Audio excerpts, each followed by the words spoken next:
Welcome back to the Protodead podcast where anything goes, but with a strong focus on music, movies, books, and video games. Basically all the forms of media that we love to be entertained by. Please forgive any background noise that you may hear from our microphones because we're family men and they like to play too. I'm Protodead, your host, and today my guest is SunDevilDave. How the heck are you doing on this fine Sunday? I'm doing good, man. It's Sunday, kind of always, not always, but usually pretty casual day around here. Yeah, that's You know, great. It's good to have a day where it's just like you can chill. it is. I mean, I've been kind of swamped with work lately, and I think the last 2 weekends I've had to sit and do paperwork on Sundays, and it's not the end of the world, but it's just like, just give me one day, man. Just Yeah, that sounds like bullshit. yeah, and it's not hard. It's just kind of tedious and lots of it, and if I don't do it, I got nobody else to do it for me. So Right. I try my best to stay on top of it and move into the next week without a whole bunch, from the week before. So anyway, so Wow. Sundays are good. I mean, what's your typical Sunday? The way we do the rundown is like normally if there's running around that needs to be done, normally like going to get groceries or we got to go get some clothes or whatever. Hmm. And normally that's all Saturday. Hmm. And Sunday's the day that we clean the house and my wife is kind enough to do everybody's laundry Oh and yeah. and I'll usually try to do enough dishes to get through another dinner, because my That's dishes are piled up, man. yeah, that's great. Yeah. Yeah, I do laundry too. I mean, I'll do some on Saturday, some on Sunday, and just try and not do it all in one day. But it it's one of those deals that again, if you don't keep up with it, it piles up on you and it makes for a whole weekend. I don't ever want to spend a whole weekend doing laundry. Yeah, well, we after work during the week, it's like we got teenage boys, Hmm. and it's nice that they've gotten to the point now where they can kind of take care of themselves. But Hmm. it's like you get home and it's just you hit the couch or whatever, and then it's hard to get back up again. They are they into any after school stuff, or are they just um not Oh, into that yet? well, they're basically into video games about as hard as Sure. I am, but my youngest son right now is in choir, and that's Oh, shaping up to cool. be really cool. Yeah, because he sings with the group and stuff, and he's learning how to I don't know how to sing or nothing, but he's learning how Yeah, that works. I think my freshman and sophomore year in high school, I took chorus, Yeah, and I was never a good singer by any means. I mean, I could sing in church and stuff like that, and it was fun. I mean, it was cool. I mean, it was just like sometimes, we'd have to do like a not a show, but just kind of a presentation or something like an after school deal, and right. it was okay. I mean, it wasn't really cool to be in chorus, I guess, Yeah. but it was cool because there's like tons of hot chicks in there. So I You know what? That's really it's an important factor that I wish somebody would have explained to me when I was right, younger. right, yeah. So you get to be friends with them, and kind of on a different level than you would like in like just a normal math class or an English class or something. Yeah, So yeah. that was always kind of cool. So that's cool. So choir and chorus is cool. Is that a everyday after school deal or? Oh no, it's like you said. It's like every now and again there's a after school event where they get to showcase what they've learned or whatever, Ah, cool. Very cool. All and right, we're down go with ahead. everything. Like any Yeah, time doesn't matter what the time is. You want to go to the event, we're there, no problem. yeah. Like, what type of stuff do they sing? Is it popular like today's music or? Oh, I don't know. I don't even know. I think it's all like, I would go as far as to say it's probably just made up by the teacher. I'm sure they're Really? I'm sure there's like songs specifically that they practice because they're in the curriculum of things that you need to learn. Like, Hmm. like you can't be a writer without having read some insert famous author person book Sure, here or sure. whatever. Right, right. I'm sure it's actually something like that. I haven't recognized any of the songs. I think we sang kind of like what the teacher liked. Yeah. So we did a lot of um oh 60s and 70s kind of Neil Diamond-ish songs. Oh shit! What's Neil Diamond like? What's a popular Neil Diamond? Um Neil Diamond oh man, why am I getting a blank here? Is he He's the one got that? Huh? He's got a ton of songs. I mean, Is he the one that sings song the song big? song blue, Oh no, I don't know that one. song blue. Yeah. I think what else? Is he the one that sings that song? If you've been creeping around my back door. No, that's Gordon Gordon Lightfoot. Gordon Lightfoot. Yeah, yeah. You know the Carefree Highway. He sang the song No, Carefree Highway. no, I don't think so. How's it go? Look it up. I'm not Hmm. gonna sing it. No, I almost But got you. I almost got you. but my high school was on Carefree Highway. Believe it or not, the street was Called basically Carefree. 64th Street and Carefree Highway. Mm. Something like that. So yeah, Gordon Lightfoot, but very similar. Yeah, we'd sing that kind of stuff too. So just kind of lightish rock. I wouldn't really even maybe call it Folksy. rock, Folksy. folksy stuff. Sure, yeah, John Denver, stuff like that. Okay. So that's cool. That's cool. So no sports or are they getting ready to drive yet? Or Yeah, no sports. But yeah, getting close to driving age. The oldest one is. Now are they? I've heard that kids today driving is not a big deal. Like a lot of them just don't even care to even go get their license, and it's just more of an annoyance than anything. Oh, I don't know, man. I have no clue. I can't even see. I can't even understand why that would be a possibility. Right. Oh, Like, it was just freedom. I mean, for me and my brothers and stuff, it was just like, man, we can get out of the house and go do stuff and not have mom and dad with us, and right. be able to just kind of have a little bit of freedom. And it just like as soon as you turn 15 and a half or whatever, it's like I gotta go get my permit, or turn Yeah. 16, gotta go get your license. Yeah, you got to go get your license. You got to figure out how to make that work. How to pass the license and then figure out all the rules of the road. So I don't. Right. I think I failed it the first time I took it. Same. Not by much, but a couple. Yeah, I think. The people that give those tests they feed off of nervous kids, and they just want you to come I back mean, so they can, like a vampire, just suck the fucking negative emotions off of you. yeah, I took my driver's test in a '83 Suburban. Damn, that's Yeah, a pretty big motherfucker, isn't it? had to parallel park the Suburban and drove some old lady around for about 20 minutes, and it was just I don't really remember a whole lot about it, but just remembering that she's just like, you're gonna take your test. So I'm like, yeah, that's what I'm gonna be driving, so might as well. Yep. Yeah. Did you have a car in high school? I want to say I had a pickup truck, but I want to say that I took my license in my dad's small Dodge Shadow, which was like Sure. it was like a Sundance. Yeah. It was the same car, but it was branded with a different name, kind of like how the GMC Sierra and the Chevy Silverado are the same fucking vehicle. Yep. Yeah, it was the Dodge Shadow. I think I took it in that automatic transmission, small, Right. wasn't bad. Right. Yeah, that's cool. I guess I didn't have an option. I think we only had the one vehicle to do it in, and I ended up driving that in high school for the next two years, and not good on gas, but yeah, kind of fun to go out and party in and stuff. So yeah, you can haul some people around. yeah, it was always kind of a party on wheels. It was kind of fun, and we used to party out in the desert in high school. I grew up in Arizona, and Hell yeah, every Friday, Saturday night, man, it was a party out in the desert. It was a lot of fun. Man, drag kegs out there, and that sounds delicious. Yeah. Listen to rock and roll music, and man, it was a blast. Yeah, man. I think So the desert at nighttime was rather cool because, man, every time somebody says desert, I think it's like, the sun, blistering heat. You're gonna fucking get your bones bleached. It's like, yeah, but the desert's not always like that, right? No, I mean, yeah, the summers are bad. The summers, and what I tell a lot of people too, they say, "Oh, well, it's a dry heat," and it's like, yeah, it is. It's definitely different than living in a humid, hot environment. But the biggest problem is that the summer lasts forever. I mean, it can go from the end of March until the end of October.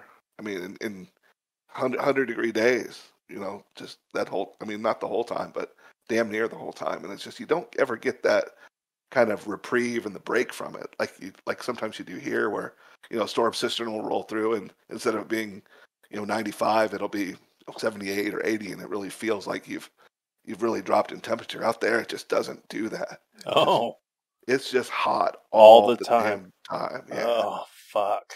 But at night, I mean, it cools off a little bit at night, but um, it's not 120 at night. I've seen it, sitting up late at night watching TV, and I don't know if they still do it. I don't watch a whole lot of TV anymore, but they used to put like the time and the temperature in the bottom corner of the TV screen, and I can remember being up at like 1 o'clock in the morning and it still being like 101.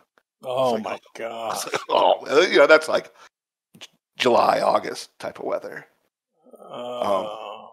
So yeah, just miserable. But the winters are real nice. I mean, I lived out there for almost 35 years probably before I moved here.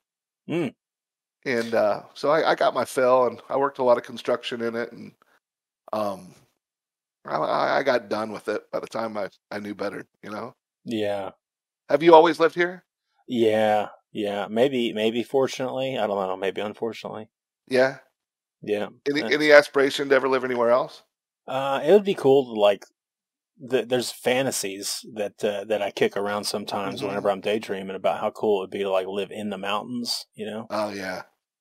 Yeah, where the roads aren't just a grid on this. Like how convenient Right. how convenient is it in the middle of Oklahoma, or maybe Kansas is probably this way too, maybe if there wasn't so much farmland, but it's like all the roads are just a tic-tac-toe Yeah. grid or a checkers grid. Yeah. I mean, there's some roads that curve here and there for whatever fucking reason, but Right. up, It makes it easy to get around at least. I mean, you kind yeah, of always know where you're at. yeah. I mean, that's a benefit that a lot of native Oklahoman people that live near the city don't even think about. And it's like, dude, if you go to the East Coast or Mm-hmm. up in the mountains, dude, there are no straight roads. They're all curvy, windy. Right. Yeah, Another thing about living in the mountains too, or living near mountains, is you have a point of reference. And if you're driving, if you know the mountain ranges and stuff, you know exactly which way is north, south, east, and west. oh wow, And here you don't have that. So there's no art. I mean, there's I guess artificial stuff on the horizon that would maybe help you power, like power poles or big tall building. cell towers, that type of stuff. But Mm. I mean, there's just no mountains to really give you that point of reference. So that was a little odd in learning how to get around here. But Yeah, I wow, like it. that's something I've never even really thought of Yeah. outside of a video game. Mm-hmm. Mm-hmm. Wow, holy moly. Yeah.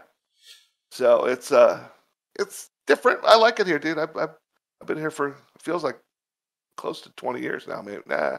Yeah. Yeah, 15 years. So Mm.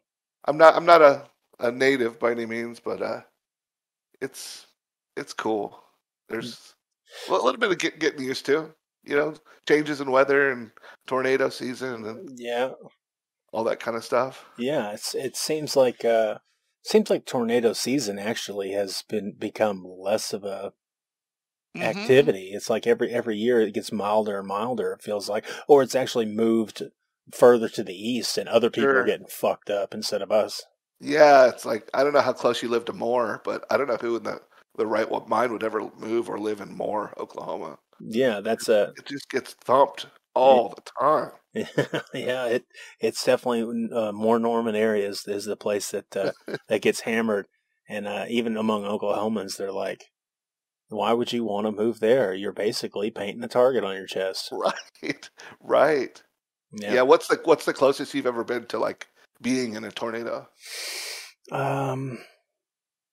I Man, I think there was one that ripped through right close to my town, but it hit farmland out where Okay, I'm at, and yeah. I think it was a low level tornado too.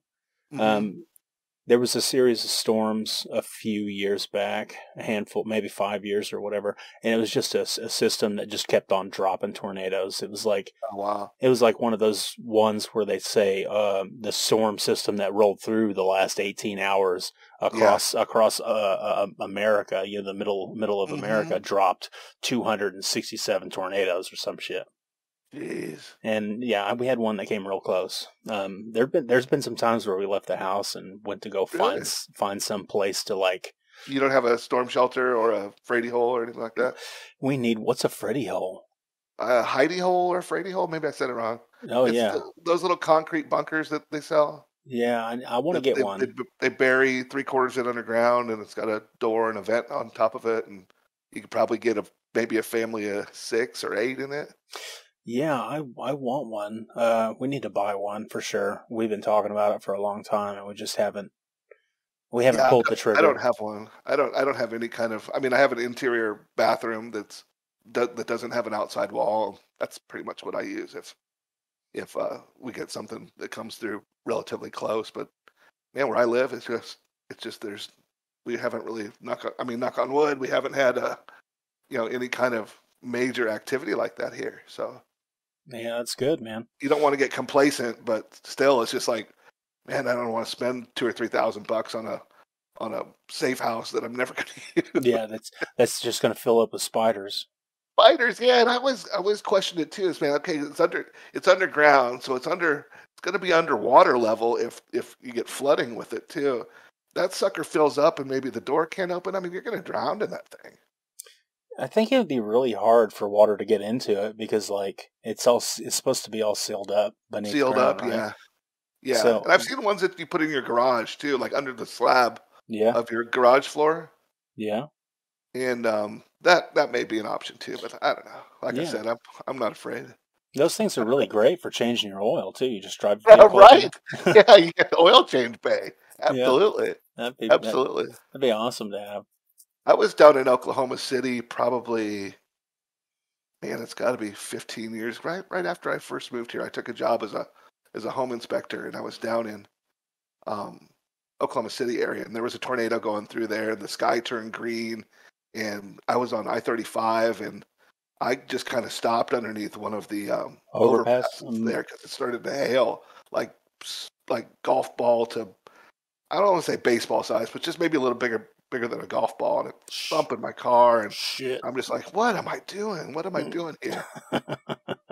And I had a little stack of work left, and I'm like, you know what? Fuck this. I'm driving back to Tulsa.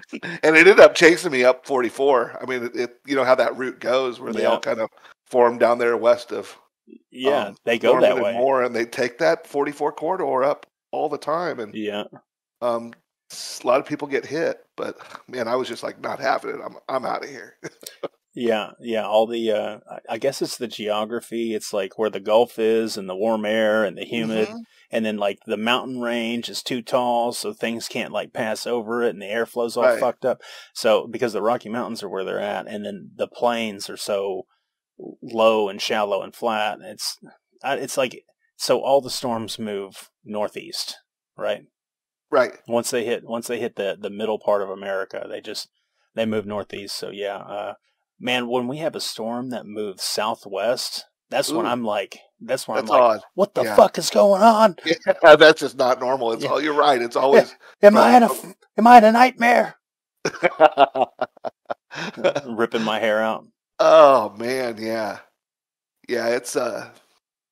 It's different, but I mean, it doesn't last forever, and it's not like a uh, hurricane where you've got 3 or 4 days worth of Just prep time, and maybe get out of town if you need to. I mean, it doesn't just come up all on you like a tornado does. yeah, man, yeah, yeah. Tornadoes they will just drop and then fuck everything up.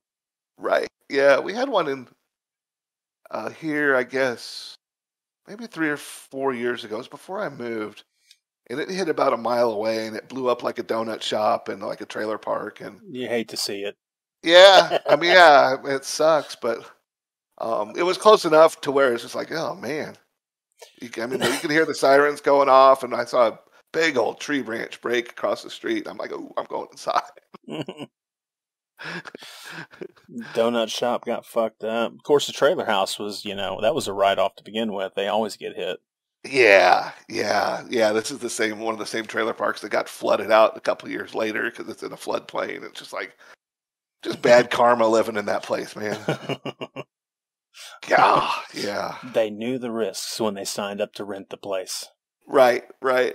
Yeah, yeah. But we got a good little bit of snow last week. Did you guys get where any kind of ice and snow? Maybe it wasn't yeah. last week. Maybe it was 2 weeks ago. Yeah, we had several storms, right? I mean, we had one that Yeah. came through last Friday, I think. Mm-hmm. It was snowy, and then Yes. like two Yeah, I weeks was in before that. Stillwater. Yep. Oh yeah, okay, yeah. We had I think the Thursday 3 weeks ago that the ice and stuff was falling that came Mm-hmm. down. That was slick. Yeah. No, that So was did they mandate you go into work if the roads are I mean, what's your protocol when the roads are okay. kind of shitty? So when they decide, there's a person at the plant that decides, this is too bad. We're not going to have the employees come to work. And we have like an emergency contact phone number that they'll Mhm. record a message on. And then they're also supposed to send out text messages via from the same number Sure. that will alert all the employees that work is not scheduled today. You'll be paid to stay home, be safe, catch you tomorrow, Cool. or something like that. So used to, it was like, I would say 10 years ago, you didn't know. You just didn't Right. know. Like, you showed up to work and it was all closed down and lights were off, and you're like, well, fuck, I guess I just kind of No, want to I go made a home. bad choice in coming in. Yeah. They didn't. 10 years ago, they weren't as technologically advanced to have the Sure. idea of trying to communicate to 200, 300 employees via cell phone or something. But Right. nowadays, I think they do a pretty good job. Yeah. Yeah. I make my own schedule, so I can kind of look ahead into the week and see. Okay, well, there may be some potential for some ice and snow, and where I live, it's a little bit hilly, and there's some turns that I mean, if it gets iced up, man, it's just not worth even getting on. Not saying I couldn't get through it if I had to, Hmm. but why put it in a ditch if if I don't have to go in, Yeah, totally So agree. so I'll call my contact at whatever facility I'm going to and just say, hey, is anybody coming in today? If they're not, I'm not coming in, and we'll plan it. Just we'll reschedule. Right. And that's usually how it works. But a lot of times I'll get the guy who's like, "Oh yeah, I'm going in. Yeah, yeah, Yeah. I'll be there." I'm like, Too bad. "Okay, I'll see you there." Oh, now you're going to follow it up with, well, that's too bad because I'm staying. No, I really can't. A lot of the jobs that I do are our stickers are very time sensitive, and for a lot, especially for like aerospace stuff. I think we only have the best case scenario maybe 4 days to where we can go past it, and then they can't run. So I got to get there as quickly as I can to get them up and running, and Yeah. just so I've been up. Like I said, I'm not gonna kill myself over it.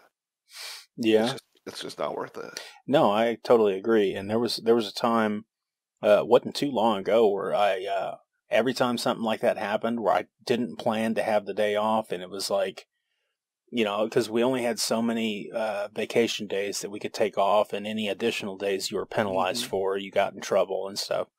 And man, it was a point.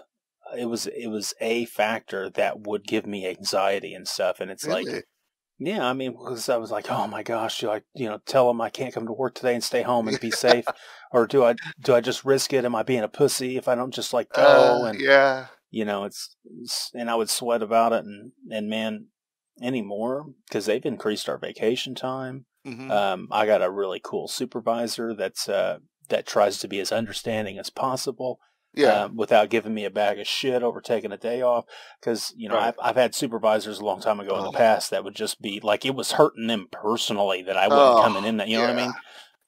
And Yeah. and back then, those that affected me because I guess I was immature enough to believe it. But Yeah. And it's not like you're in a hospital where it's life and death. You right. know. Yeah, it's just covering some production, dude. Come on, we'll catch it up tomorrow. Uh, yeah, but it would affect me not coming to work, or the fear of maybe having an accident trying to get to work when I Sure. could have Yeah. stayed home. And You never know what the other drivers are going to do. That's what I'm always more concerned about. Is sure, okay. Well, who am I going to have to get out of the way of today? Because yeah, they're not paying attention, or they're going too fast, or they're going too slow, or um, I have an all-wheel drive vehicle, so it does fairly well. I've never gotten stuck, and I've driven in ice and snow, and it did fine. But if I had my choice, I'd stay home. You yeah, know.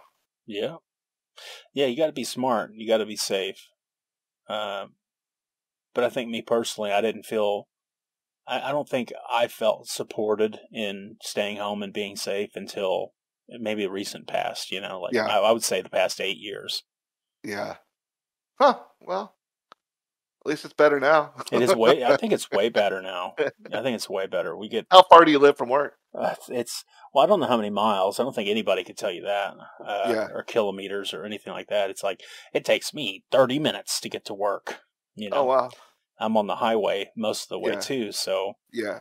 on a good day, taking the interstate, 30 minutes. On a bad day, obviously longer. Oh, man. That's one way. So I got an hour. Yeah. I got an hour commute every day.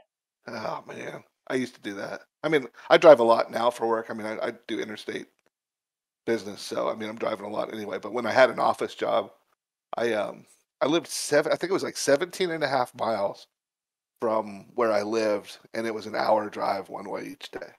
Oh wow! Just sitting in traffic. Yeah. Oh no! Bumper to bumper. And surface streets was almost exact. Then that was hot freeway the whole way. 3 or 4 different freeways that connected to each other. But if I took like the surface streets, it was almost exactly the same amount of time with the stoplights and everything. It was horrible. I did that for like 5 years, and I'm just like, oh, I gotta do something else. This is just not cool. Wow. In a 1998 Chevy S10 manual pickup truck. Mm-hmm. That sounds really nice. Bumper to bumper traffic, that will straight up work out your foot in a standard transmission vehicle. Man, yeah. Because you're like, okay, I'm in first. Oh, I gotta stop. Back to neutral. Okay, back to Right, first. yeah. Oh, back to neutral. Okay. You know first. it, man. You know it. Fuck, It's just, man. it was horrible. Yeah, because I've only up until this recent car, I've only ever had standard transmissions, and golly, Mm-hmm. it's a wonderful thing when you can look somebody in the eye and be like, well, I drive a standard transmission, Right. Yeah. Yeah, I think about how many people probably don't even know how to drive one anymore. Yeah. I mean, I've seen enough Friday the 13th movies to know. Yeah. If you don't want to be the bitch that gets her hair ripped out and her throat slit, then you need to know how to drive a fucking stick. Man. Yeah, I didn't know how to drive one until I was maybe 20. I had a manual, so I mean, I just didn't need to. And I had friends try and teach me and stuff, but I just like, until I had to drive one, I just really wasn't concerned with it, Yeah, I hear you. And then I ended up getting a little Nissan pickup truck that had a 5-speed, and I learned within 3 days how to drive it. I mean, it wasn't that tough, but good on gas mileage. Hell yeah, yeah. So. Well, SunDevilDave.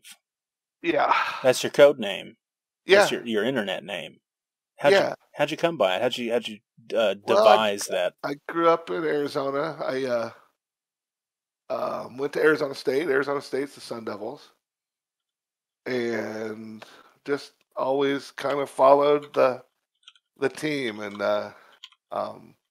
that's pretty much how I came up with it. And that's what I use for like PlayStation and some other online names. And used to go to games all the time. Used to just love it, but man, anymore I'm just don't really care about pro sports or college sports as much as I used to.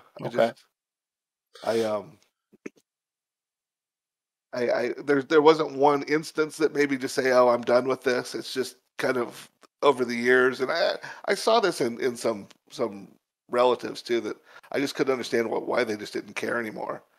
And now I kind of understand this, just something that was such a priority and something so important, that could go away pretty quick. And I still follow it here and there a little bit, but I just for whatever reason I guess I'm just into other stuff now. Yeah, I hear you. Our interests, I think, ebb and flow. I think I've been pretty flaky on interests throughout the years. Mm-hmm. I'll like really get into, like oil painting or something. Like I buy a bunch of oil paints and buy brushes and watch a bunch of videos, and so and then cool. buy a bunch of canvases and then try to paint stuff, and then just pine and fret over every brushstroke and try to figure out how to make it. And Wow. and Okay. then one day just pack it all up and just kind of move on to Yeah. the next thing. And it's like, I don't care about paint right now. I'm trying to do, you know, make something, make something else, knives or something, hammer out some blades on the forge and stuff. Oh, cool. Yeah. So to tie those two things together, you know who Todd McFarlane is? Yeah, absolutely. Yeah, he's the So creator of Spawn, has got a Spawn. toy company. Yeah, you know, he made all the little action figures and whatnot, little 6-inch and 12-inch ones, and Yeah, you can he buy did a all of your ton. favorite movie characters Yeah, or that and horror the characters you can buy. pro sports. You know, he had football and basketball and baseball, Oh yeah, yeah. and I didn't come up with this by any means. I think I saw it on YouTube or somebody turned me onto it. But you could take one of those out of the package, and you could strip it down, um, and repaint it Mm, to whatever you wanted it to be. Because like they didn't make every player, obviously. They didn't make um, some of the more obscure um, athletes and whatnot. So you could okay. literally take one that looked similar and had maybe some of the same equipment and stuff, and turn it into whatever you wanted to. So I got into doing that, and I started painting them. And I mean, I was making some money doing it. I mean, not a ton of money, but I was turning them and selling them like on eBay, or not on eBay, but like on Facebook and um, some other platforms I don't remember. But I bet I made 50 or 60 of them probably at one Really? point. And Wow. they take about a week, depending on how motivated. You know how if you've ever painted and stuff, you know your motivation wanes, Yeah. and it's like, oh, I just don't feel like doing this today, or man, I feel like doing 3 of these today. It Yeah. just depends on your mood. And I got to the point where I had it down to a little science, man. I had colors that I reused a lot. I'd keep stock in, and I'd just have people send me requests, and I'd turn them out. And I'd sell them for anywhere from $100 to $200, probably. Dang. And I got featured in some kind of online magazine or something I think it was through the school or through Arizona State or whatever. But one of their lawyers saw it, and I got an email instantly saying, "Hey, you need to cease and desist. You're using our logos without compensating us and all this stuff." Mm, And that pretty much killed it for me. I'm just like, nah, okay. I'm not going to make these anymore. I think I made 4 or 5 after that for the people that had already not really contracted me to do it, but ones that I said that I do it for. yeah. But after that, I just kind of quit. But it was fun. I'll send you some pictures of some of the ones that I did, and I still have some that I made for myself that were kind of fun to do. Okay. Yeah. Do that. That sounds great. Were these all for the Sun Devils? Not always. I did some pro sports ones. I did some baseball ones. I think I did some hockey ones. It was just pretty much what anybody wanted, and I started talking to some of like the former players and stuff. I mean, some kind of big names. I mean, big names for Arizona State, I guess. Mm-hmm. But man, you realize how dumb some of these. I mean, I hate to say it like this. They're not all dumb. They're not all dumb by any means, but just some of the ones I talked to, it's just like they didn't get the concept of it, and they were adamant about wanting this and wanting that, and I'm just like, man, I can't do that with what you're proposing. Mm. And it's just you run around in a circle with somebody for so long. It's just like, okay, I'm done. I'm not going to do anything for this guy Mm. because he's never going to be happy, and I can't do it. Number one, so Mm. and they're going to sue me if I continue to do this. So I need to stop, But I think I ended up giving like all my stuff away to a kid that was also really into it, and I think that he's still doing it, but kind of on a down low deal, just I think kind of for fun and not really selling them. So Oh yeah, that's cool. There's a um, lot of like Warhammer 40K or whatever, hmm where they you get the figurines and then you have to paint them all yourself. okay, yeah, It's fantasy board game or whatever. right, Yeah. right. Yeah, so I had the airbrush set, and I'd airbrush everything, and then I'd do. You remember making models back in the day, like model cars, model planes, Yeah, and stuff. yeah, I did You know, that. you can make those water slide decals out of anything. I did not They know that. they sell that paper, and then on any kind of laser printer, you can print out whatever you want, and it turns into those water slides. That's how I was doing, really high detailed decals and stuff with it. I had no idea that you could do that. Yeah, it's pretty cool. I made one of my cousins is a big Zach Wild fan, and I made him a bunch of this little Zach Wild kind of silhouette logo, and he put it on his tools and shit. He thought it was cool as shit. Oh, okay. I thought it Yeah. was awesome. Yeah. So I mean, yeah, you can make them just about out of anything, really. Um, but yeah, that was fun. I kind of was artsy, I guess, when I was younger, and took a lot of art classes in high school and college and whatnot. Yep. And never did the oil painting though. What got you into oil painting? Was it something you'd always done? No, I think I did some painting and stuff in Did you art watch Bob classes. Ross one time or something? Yeah. Golly, the joy of painting. Yeah, I used to watch that on PBS all the time. I never was one of those people. I never did watch Bob Ross when I was Yeah, younger. I didn't even know about Bob Ross until after I started really? painting. Yeah.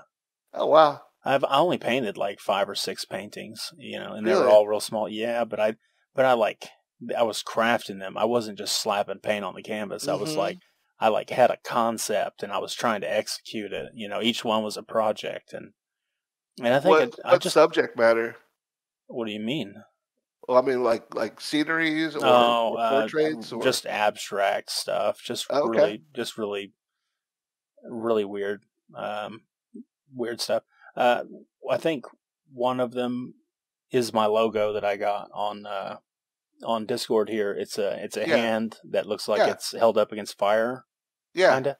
But it's in the silhouette of the hand. It's a fingerprint. If you look real close, yeah, yeah. I see it. Yeah. yeah, I painted that on I want to Oh, say that's cool. the canvas was maybe 10 by 18, something like Okay, so that. not super big. Not super big, but I mean it's pretty big. Yeah. And then I just took a bunch of pictures of it, and I gave that canvas to my Oh, cool. in-laws, and let them, and they have it hanging up in the bedroom. Yeah. I kind of wish I would have kept it, but uh, yeah, I gave it to them because it was years later. I was like, I need a logo for my video game stuff. Hmm. I'll just take that painting that I made because I dreamt up. I was like, I want to make a silhouette of a hand, like somebody like volunteering Hmm. for something or something like that. But Yeah. the background just needs to be nondescript, like anime, where like the action happens, like the background is just like a Right. splash of colors. See, I see the logo and I see Protodead underneath it, and I think of the hand coming up out of the grave. Is what I see. Yeah, yeah, that's perfect. That's great because I think any art, because I mean, like it's a silhouette of a hand, but there's a fingerprint in it. What the Hmm. fuck does that mean? Right. I don't Right. know, but Yeah. Did they do that on purpose? yeah, yeah. Did I sit there and actually pour over a whole painting with the fingerprint and trying to tediously, meticulously paint every little groove in the finger? Yes, I did. Right. Right. Yes, I did. But why did I do that? No clue.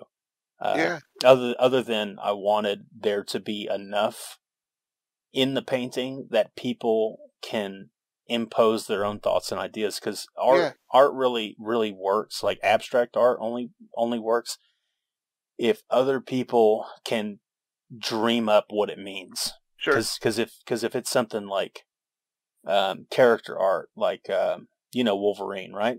Yeah. If it's Wolverine standing there looking badass, even if it's really detailed and it looks really cool as a piece of artwork, it's still just Wolverine. There's nothing Right. else. But if the piece of artwork is Wolverine with a broken claw, but all you see is his forearm and his hand Hmm. and his bloody claw, and you know what I mean? Like Right. there's a bit more of a story there, and you almost have to dream up what the fuck Yeah. happened. No. Yeah. You're absolutely right. And yeah, a lot of your abstract stuff. I mean, I think that's what they really go for. Is they may not even have a concept of what it was. It's just what is it that everybody else thinks of it. There you go. Yeah.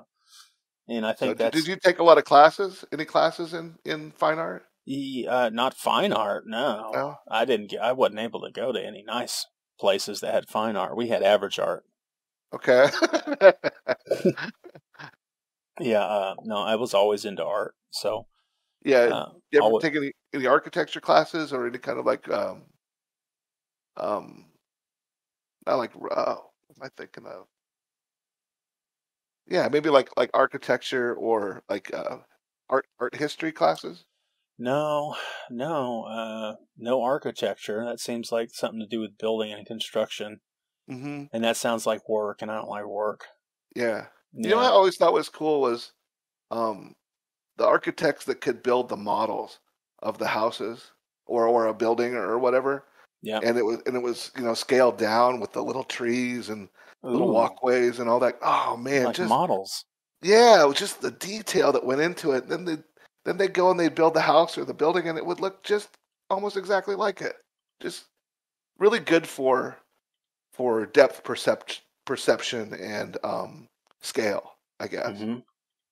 I always thought that would have been a cool job, but I don't know. Math isn't one of my real strong points, so Really, even though um, you work with numbers all day. all the time, right, right, right. I work with very simplified numbers, Mm, so um, I always thought that would have been a cool job because and I don't know that like the architect who draws the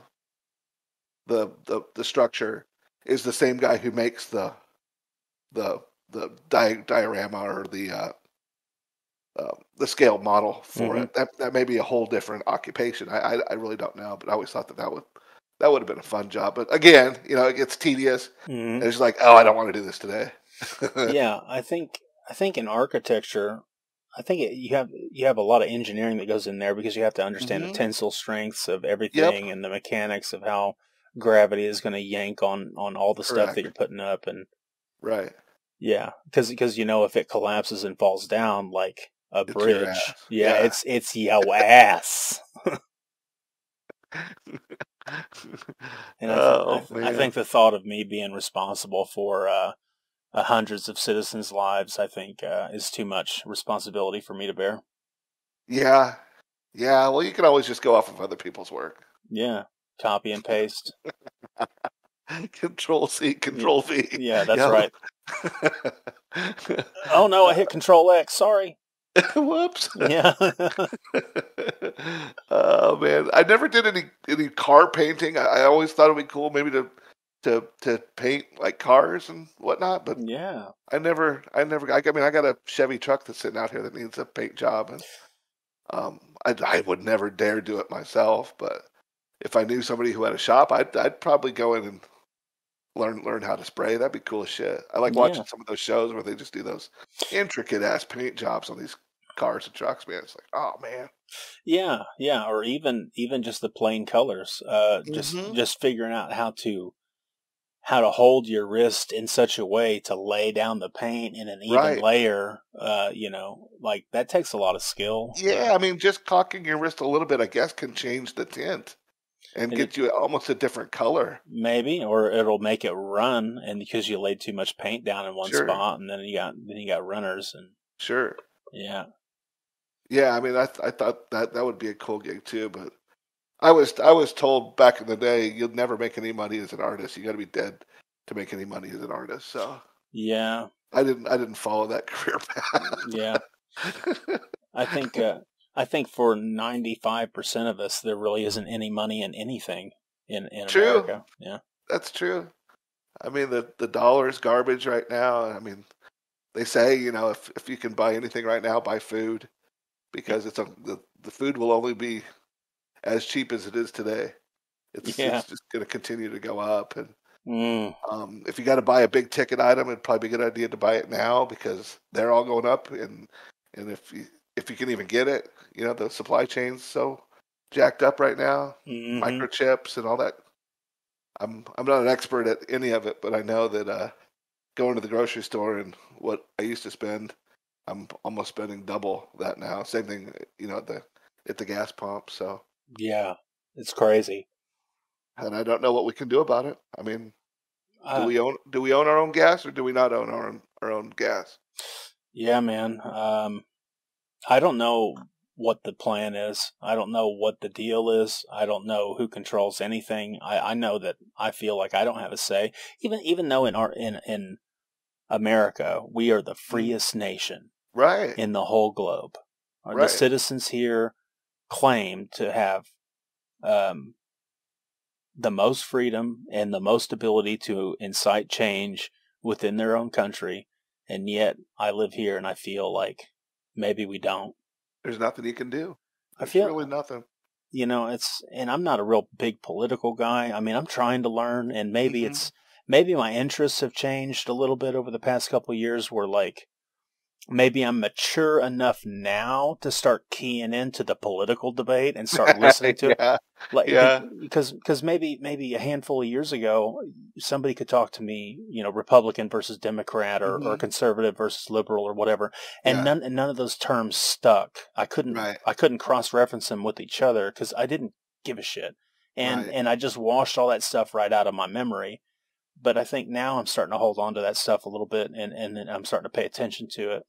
Yeah, and the lines have become more blurred too. I mean, what used to be cut and dry as something a Republican would say versus what a Democrat would say were very black and white, and now, you know, it's very blurred. And I think that maybe they do that on purpose. Maybe it's just coincidental that you really can't get the straight story from anybody anymore.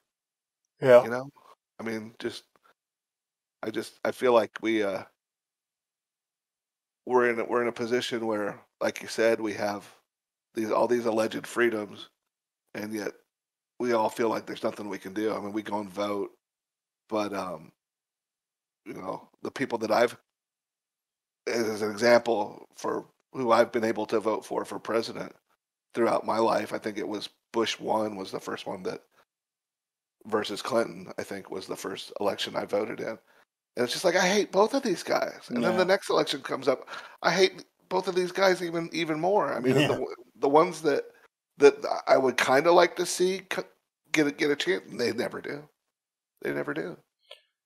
It's always like it's already preordained or pre-chosen, and they go back and forth between Republican and Democrat, and the Republicans screw this up, and the Democrats come and fix it, and the Democrats screw this up, and the Republicans come back and fix it. It's just like, man, why can't we just have some progress? Yeah, you know? like real progress. Why can't we all just be Americans first? Right. And then all of the subdivision stuff, like a distant second, please. A distant second, absolutely. Yeah, a distant second.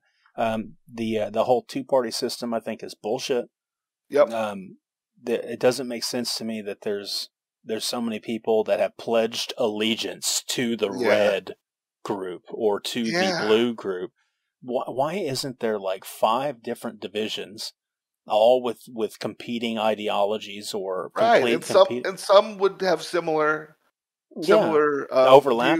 Overlap. Absolutely. Sure.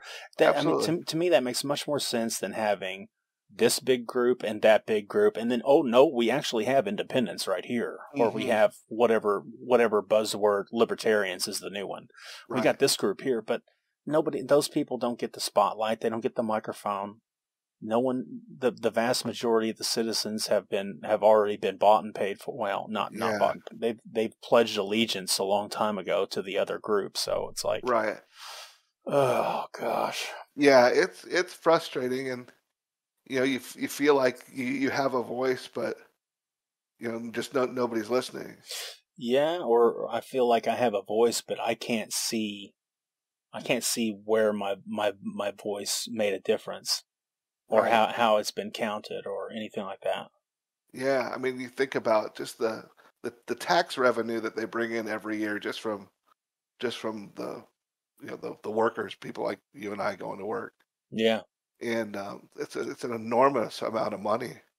I mean, so much that it's almost unbelievable that there's not a surplus every year. But it all gets spent, and it all gets overspent, and they all get too deep into it, and to where we're in debt. Now we're $30 trillion in debt, and there's no way to buy your way out of that. I mean, you got to make concessions, and I think that's why China's buying up a lot of land in the U.S. And what do we do? Stop paying taxes? I mean, that's get 1099 and just not pay. Yeah, I don't know. I mean, I don't think that's going to work because eventually we're going to want roads to drive on, and we're going to want the Yeah, pipeline that delivers our water to our sink, and right. um, Well, I think local could handle that a lot better than the federal does. You know, we have to send all the money federal first, and then they trickle it back with caveats and handcuffs on things to where, you know, this is our money. This should go to our local communities. Why does it have to be gone over with a microscope by the feds before we get our money? You know, yeah, for our local stuff. yeah, I hear I you. mean, feds. I mean, pretty much should be for national defense and, you know, maybe a safety net for those who truly can't take care of themselves. You know. Yeah, And beyond that, it's just like I think everything should be get back to local. yeah, And no, then you do have, I think you would probably have more of a say if it was brought back to your local government. yeah, I think you're exactly right, and that's the way it should be. I think big government needs to be smaller. I Yeah, think I think it's bloated with people who are career politicians, yeah, and they and their families and their buddies have all devised ways to create new positions to fill hmm them up with their friends and their family right. who may do some work For for generations, America, but they basically just they collect a paycheck. right. They put on a business formal and Yep, they show up to whatever meeting it is, but at the end of the day, they're really not contributing a whole lot right, to America's problems or America's progress, and they're collecting paycheck off the backs of the working class. right. And I think that there's probably lots of good intentions there with ideas that um you know would move us into a better place. Like I love the fact that they want wind and solar, but that shit just doesn't work right now. It's not. I've said this for I don't know a couple months now that if we don't have something better, as good or better than what we have right now, we have nothing. You know, we have hopes of solar and wind being able to produce enough energy to where we don't have to use coal and oil, but we don't have that yet. So we can't handcuff ourselves and stop all this industry that we're running now because we don't have something to replace it with. So we get into a bind where we want to progress and we want to have a cleaner environment, but we can't do that until the technology's there. Yeah, yeah, And the batteries are getting better, but from what I understand, man, it's crazy expensive and crazy um, hard on the environment to get the materials for the batteries. yeah, Like far worse than drilling. yeah. So are we really doing better? Uh, Or are the people who are in charge all invested in those technologies and they're going to make a shit ton of money because we're switching to that? yeah, I don't know. that's a concern. Yeah, You know, I mean, I think they looked at Al Gore's house one time in Kentucky or no Tennessee, and I don't know how many like air conditioning units on it had. I mean, it was just ridiculous. This big mansion and that whatever. I mean, people can live however they want to live, but don't spread the knowledge of, oh, we got to live cleaner and we everybody's got to cut back, and well you know, it's just easy to say but not for him to do. yeah, We live in a very hypocritical society. sure. Yeah, I hear you. Do as I say, not as I do. Right. You guys out there are the problem. You guys out there are the ones that can make the change. This is the rich and famous talking to Hmm. the poor and powerless. Right. Uh, you guys, you're millions of you guys out there that can make a change and make a difference for our oceans and shit. And it's like, dude, I've seen the videos. There's a fuck ton of plastic out there. It Oh really yeah. sucks. Dude, it's fucking animals up. They're eating it and it's getting Yeah. like tortoises getting straws shoved up their nose, all sorts of weird stuff. And Right. it's like, I watched a video. I hate to say that I've been educated from the internet, but it's like, yes, this one famous person may not hurt the environment by them using straws, but they're turning around telling everybody that they influence, all the people that listen to them, don't use straws because it's bad for the environment. Right. Like I get all that. I understand all that, but this video was like, you need to understand that America, the U.S. of A, contributes to, I'm just going to throw a number out there and say 7% of all of the bad environmental impact in the world. Yeah, we can do better, for sure. Like 55 to 90% of all of the pollution comes from India and China. Yeah. They are just straight dumping shit in the ocean. Yeah, they have no regulations over there. They are just burning shit into the fucking atmosphere. They're just like lighting tires on fire and just burning them.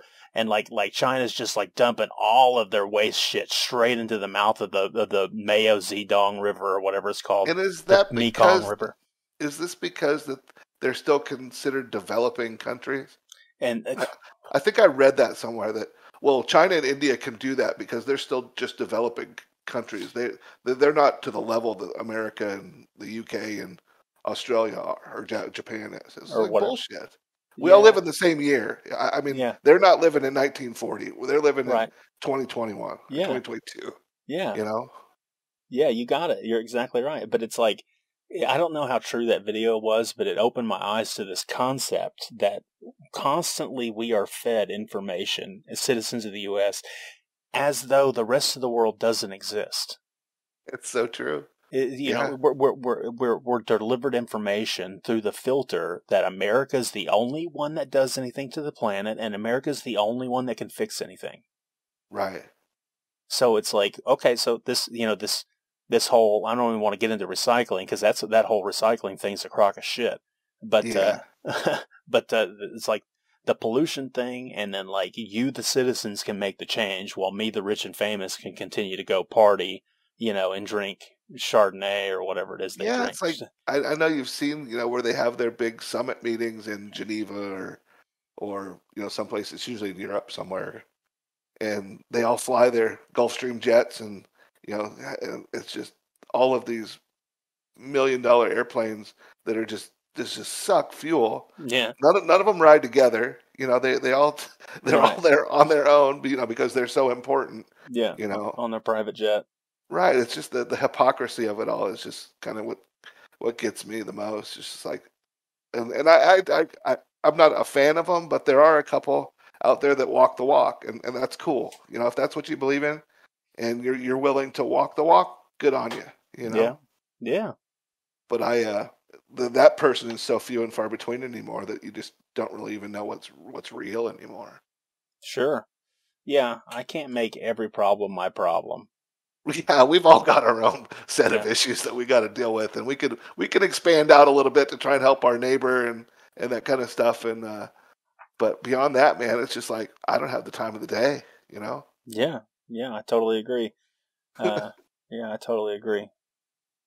So they're gonna have to do something, though. I mean, I see when I drive down to Dallas a lot, I see the windmills on the hills there, and I hope they're doing something. I mean, yeah, but as opposed to it being a big facade. Yeah, I know that it can't power, much more than a little suburb probably, but I guess every little bit helps, like they say, Yeah, I'm with you there. I hear you. I'm all for that renewable energy, but I'm just not seeing it at the consumer level yet. Have you ever? And I don't know. I don't even know if I should bring this up because I don't hardly know anything about it. But like the whole zero energy deal that like Tesla came up with. Do you know anything about that? First I've heard of it. Really? Okay. It was he was allegedly working on some kind of 0 point energy where basically you take energy out of the air, and allegedly got it to work, and was pretty much stifled by big business and government after that. Oh, kind of like how Tesla was going to make energy free or some shit. And Thomas Edison assassinated him or something like that. Yeah, I don't know about that, but yeah. I don't know. Yeah.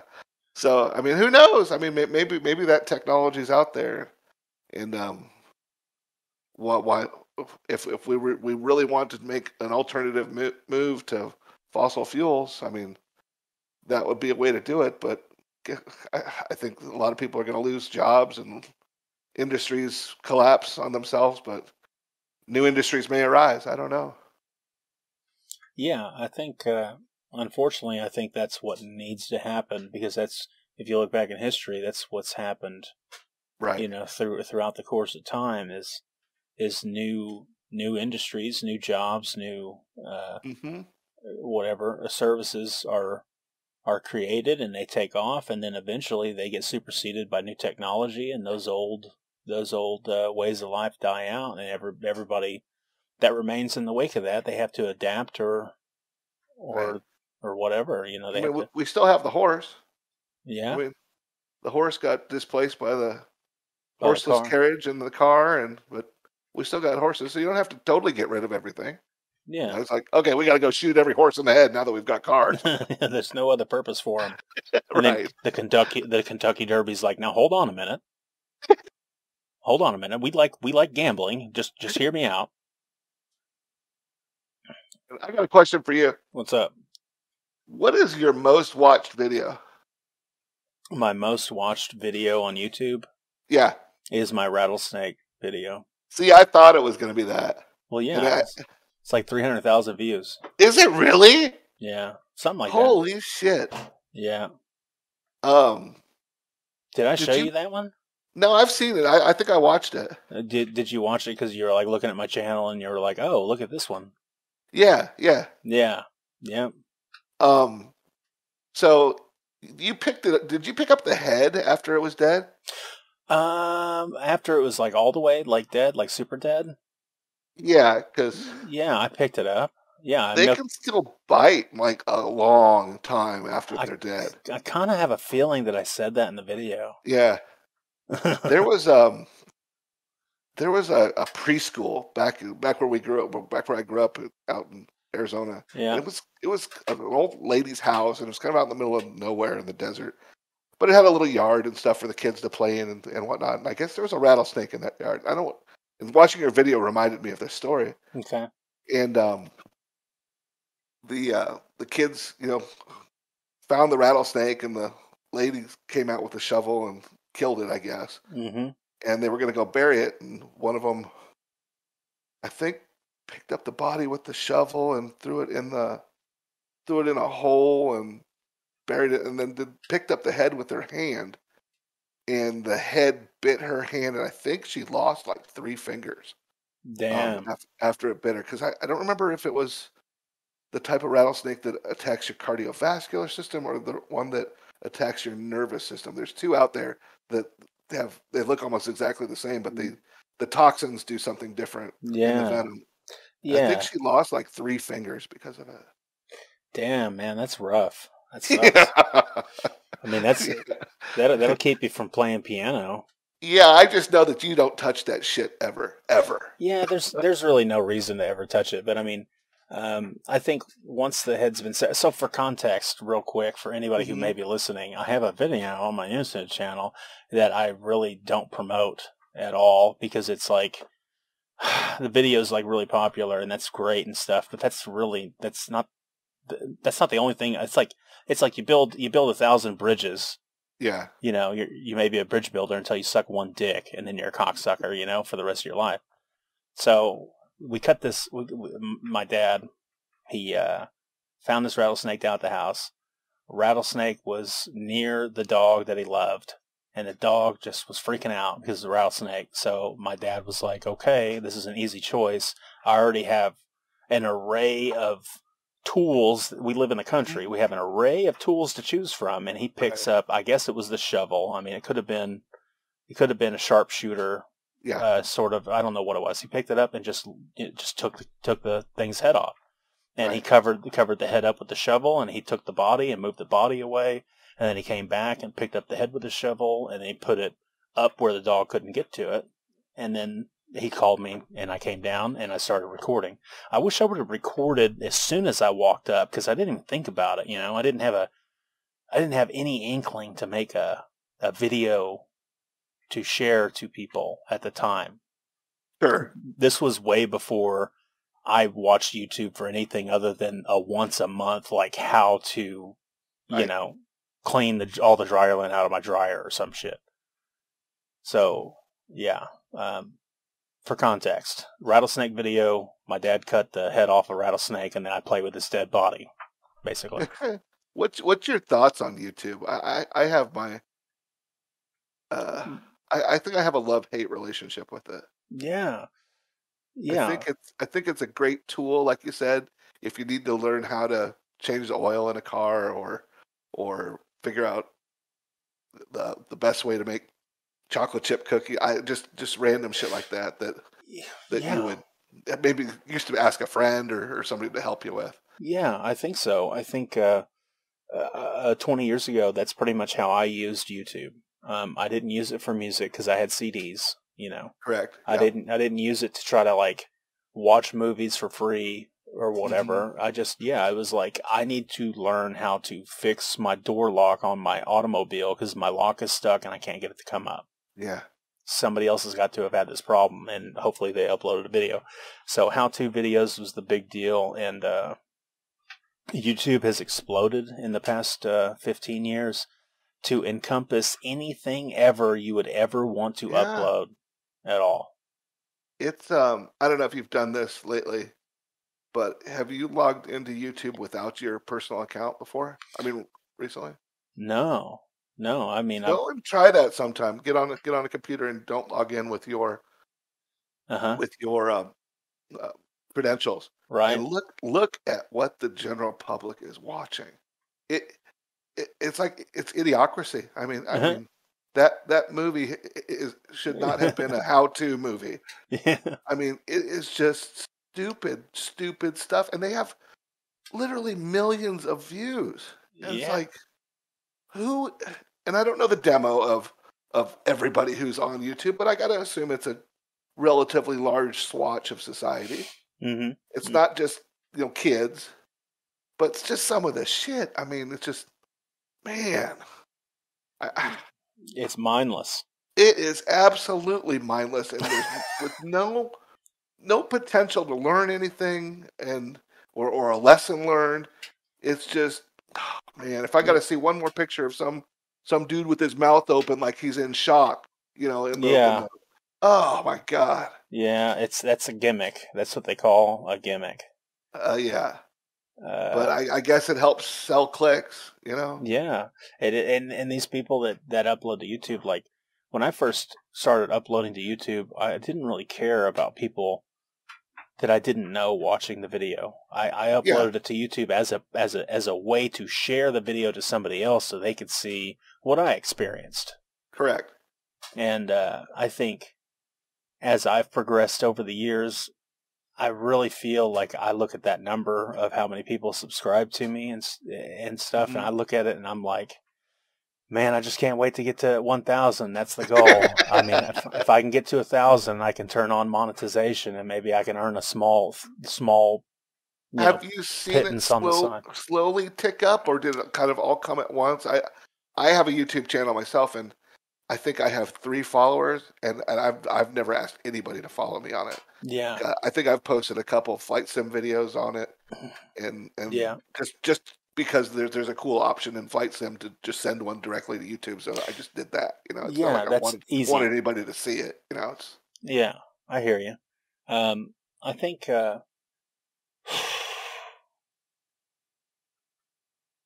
What was the question again? did they all come at once, or did they Oh, slowly kind of trickle up I think. to the 800 number? I think the majority of the 800 is from Hmm. that Rattlesnake video, and No kidding. I think the majority of them are. And unfortunately, I don't play with decapitated, bloody, dead Yeah, rattlesnakes. that's not your daily routine, Yeah, huh? yeah. I'm unfortunately not the cocksucker in this situation. Right, I'm just the bridge builder. right. So, yeah, unfortunately, and people unsubscribe to me all the time. Oh, I'm So, sure. so Yeah. I may get 2 subscribers Hmm. in like yesterday. I may have gotten 2 subscribers. I've had one person unsubscribe, Huh. like a third person unsubscribe. Yeah. Do you get a Yeah. notification for all that every time? No, I just log in and look at the look Sure. at my Okay. stats and just look at 'em and be like, oh look, I'm up to like I was at 828 for the longest time, and then Hmm.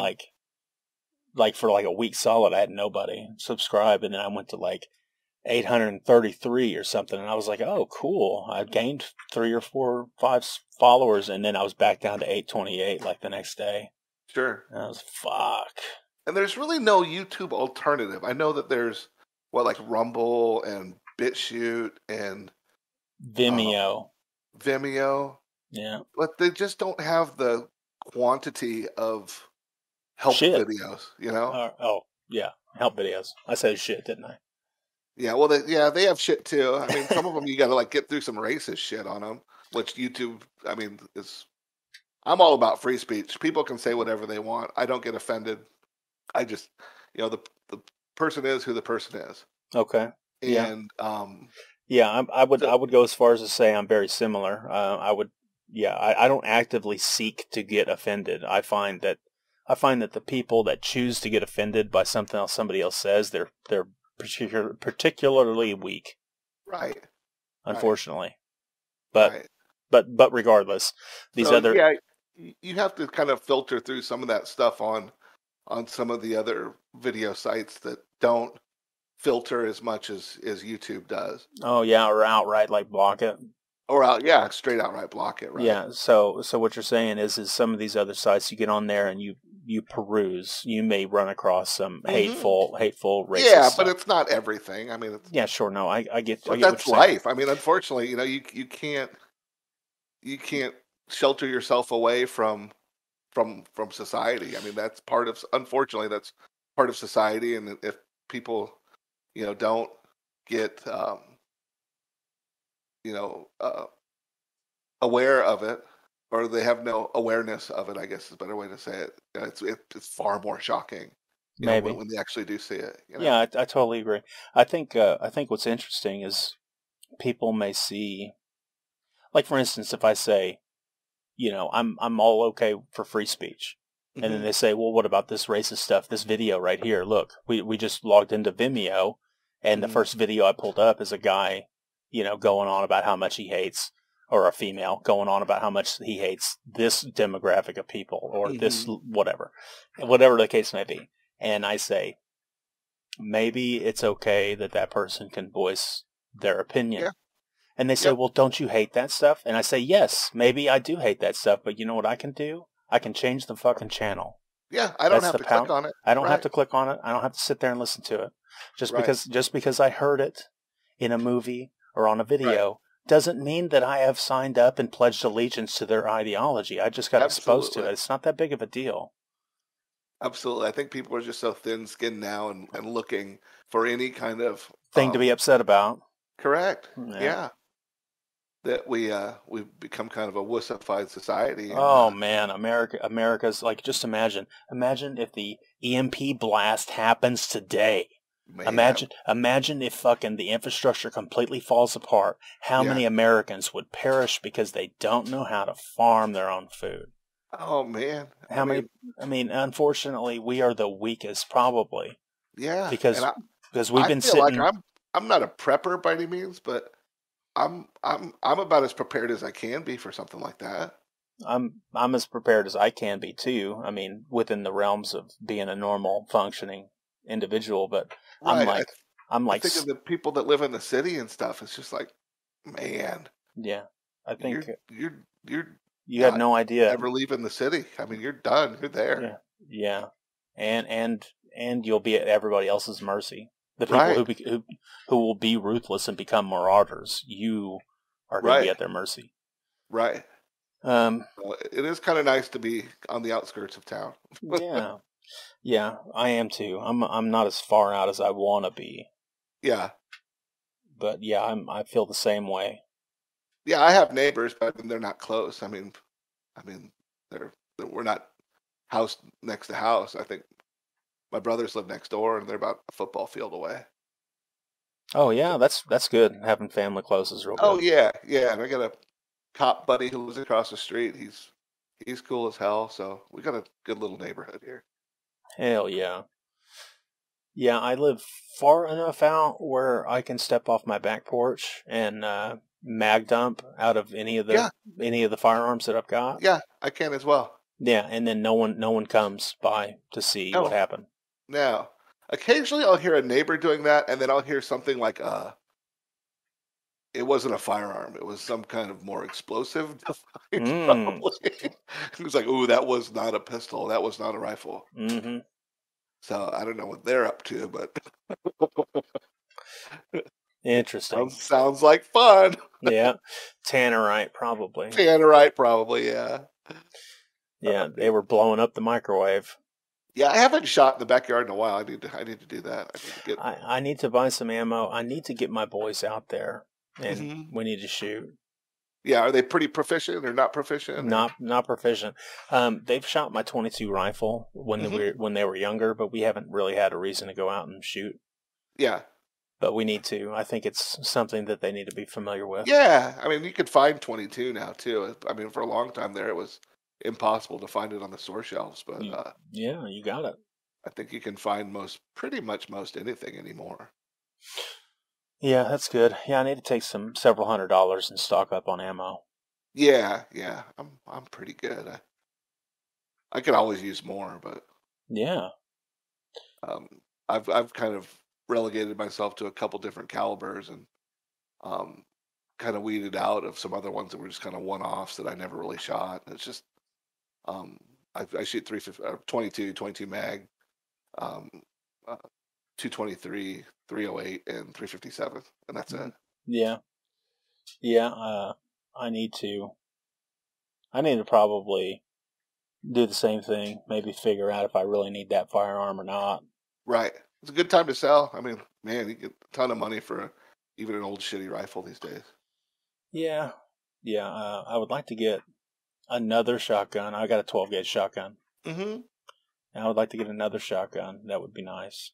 Like maybe a pump action 20 Okay. gauge. What do you have, like a semi-auto right now, or? No, I've got a pump action 12 gauge, and I've got a single shot 20 gauge breakover. Cool. Kind of like an old cowboy shotgun. Yeah, sure. Yeah, Yeah, and I have 3 12 gauges, all pump, one semi-auto 12 gauge, nice.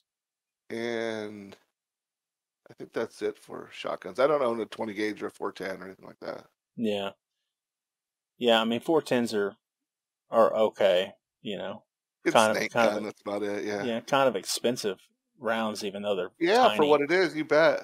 I had a buddy, I was asking a buddy at one point, I'm like, I was thinking about getting one. He's just like, man, don't even worry about it. Just stick with the 12 gauge. I mean, you get birdshot and buckshot, and you can pretty much do whatever you want to do with that. Yeah. Yep. And you've already got, rifles or shotguns to shoot it. So yeah. Yep. but yeah, I'm gun heavy, man. I don't think there's anything out there that I wanted that I don't have at this point. That, I mean, within reason, obviously. Yeah. There's some really high end shit that just I will not spend the money for, or have to go get a stamp for, that type of stuff. Yeah.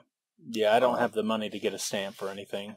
Yeah, it's just, and I don't own anything that's suppressed, and that interested me for a while, but anymore, that's not a necessity by any means. Yeah. Yeah, I wanna get some suppressed stuff too, but I just don't have any money. So it's just that prices me out of the ability to do it. Yeah, yeah.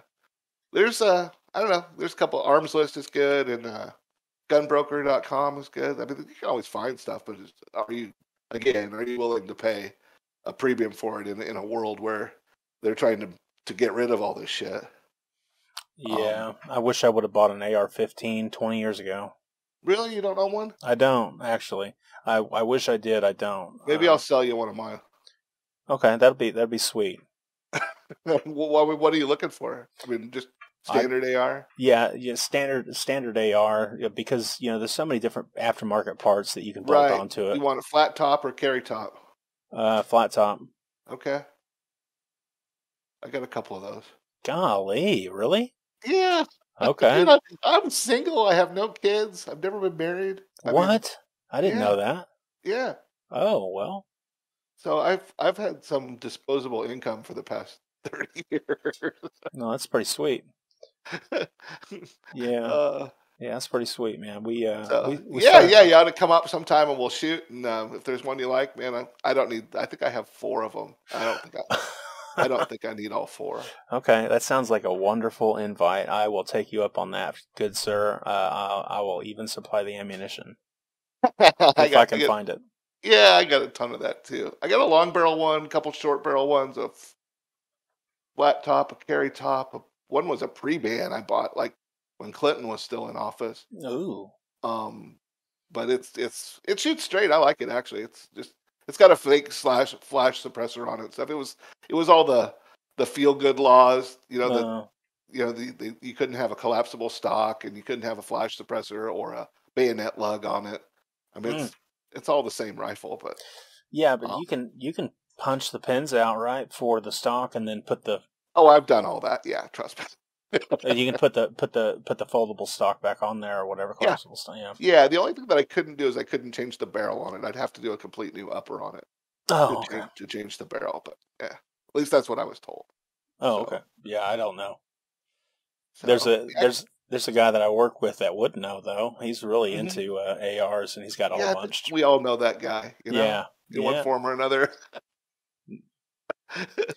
I got a Mini 14 too. It shoots 223, same as Yeah. I've heard Mini 14s are fucking badass. yeah, it's cool. I would totally sell it too. I just don't need it. And it's badass, dude. I got a beta mag for it. I got a 100-round magazine for it. Wow, golly. So yeah, think about that. I will think about it. I will meditate on it. Oh, uh, that's cool, man. yeah, I'll light an incense and go out by the cliffside in the yogi position and hum to myself Right. about it. Okay. So yeah, I like guns. Guns are cool. I think everybody should own a gun. I think everybody should own 5 guns. Yep. I I think think, everybody should own a shotgun, a pistol, and a rifle. yeah, yeah. I think a lot of these people that absolutely hate those things Yeah. and that want gun control and want all guns banned and shit. I think when the apocalypse happens and everything falls apart, and they would hmm really, really like to eat that deer that's running just out of reach, hmm I think they would wish they had a fucking rifle. Yeah. Yeah. I mean, I know people that are anti-gun, and they're not, I don't think that they're bad people. I just think Agreed. that they're just They're not they've just think been brought up differently, and they sure. weren't really exposed to that, and it wasn't part of their. I hate to say culture, but part of the way they were brought up. You Yeah, know, exactly. They see guns as being a form, well, a they watch tool. the movies. It's always an aggressor with a gun, and Right. it's a bad guy, and it's never you never see the guy who saves his family from the people breaking in. You know, Yeah, that story, for some reason in America, that story isn't as compelling. right, right. Hmm. So it is what it is. I mean, but again, you're right. When and if shit hits the fan, it would be nice to have some kind of preparation, self defense, and ability to maybe shoot a squirrel or shoot a deer. God, deer would be great. But I'm Yeah. I'm thinking it's going to be rabbits and squirrels around here. Yeah, I mean, but you may pack up and have to go on a walkabout or something, Oh yeah, yeah, Uh, yeah. I've Have shot to a get few rid of a deer. lot of neighbors' dogs first. Um, I think if it came down to it, I'd eat a dog in a heartbeat. I think I would too, and I would at least remove them from the environment to where deer and other animals would come around. I got neighbors that just let their dogs run, and I Yeah. I had to fence my yard because I cleaning up dog shit in my yard, and I don't own a dog. Oh man. Getting into trash, and this neighbor fenced her whole yard too. Probably spent 3 or 4 grand fencing her place, and leaves the fucking gate wide open all the time. Just lets the dogs run in the street and stuff. Oh my gosh. Yeah, it's so frustrating. It's just like Oh. I just don't get it. And it's not the dog's fault. I love dogs. I'd love to have 2 or 3, but like I said before, I'm on the road so much that it just wouldn't be fair. Yeah, I hear you. Yeah, Um, you need to get yourself a big lizard. a chuckawalla. You know what a chuckawalla is? Yeah, I think I do know what Chuck Wall. Well, you came from Arizona. You should get Yeah. yourself a Gila monster. Gila monster, dude. I've seen a ton growing up. I've seen a ton of Gila monsters, and a ton meaning about 6 in my Yeah, life. well, They're very rare. They're but- not like just all running around and shit. It's got to be like the right environment, and you kind of got to be lucky to see them. yeah, but they're like rattlesnakes. You really don't want to be picking them up by the head. No, they're super slow. Yeah. But their bite, from what I understand, is it's poisonous and it's like a clamp. I mean, I think the old story was you have to cut their head off to get it off your hand if you got bit in the hand. Damn. But I remember just driving around neighborhood and just seeing one just walking across the blacktop street. Just weird after a rainstorm or something. Just kind of weird. And it's just due to doing. Yeah, just as slow as hell. I don't know if did you ever play Red Dead 2? Yeah. Yeah. You know the Gila monsters in that game? They run at like 40 miles an hour. Yeah, I don't think I've actually got to that part of the game where you're up in the desert area. Oh, you've never come across one of those? First time No. I saw it, it's like, oh man, that's a Gila monster. And then it takes off like And it's just a jackrabbit. I'm like, what the hell? Yeah, that's unrealistic. Yeah. That's a great game though. I mean, I wish they did more with the online multiplayer. Man, I tried to get on it, and I never uploaded the videos, but I got on there and played for like 2 hours. Absolute trash. Yep. Like it was like I was getting blown up with dynamite by a cheater, and I know it was a cheater.